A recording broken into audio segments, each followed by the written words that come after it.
صرحت الماز رومي رئيسة بلدية كوباني بأنهم بدأوا بتسجيل مكتومي القيد الذين حرموا من الهوية وحق المواطنة والجنسية السورية، وأشارت إلى تسجيل ما يقارب 300 مواطن بمدينة كوباني وريفها، وأن عملية التسجيل لا تزال مستمرة.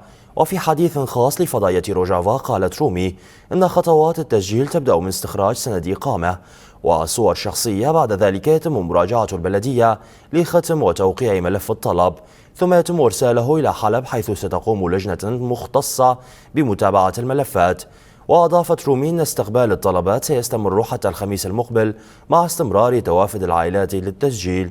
وأكدت الماز رومي بأن النقاشات بينهم وبين الحكومة السورية المؤقتة جارية حول خصوصية اسم كوباني، لافتة إلى أن اسم كوباني عرف عالميا ويمثل شعب كوباني ومقامتها التاريخية، وشددت على إصرارهم بأن يبقى اسم كوباني كما هو.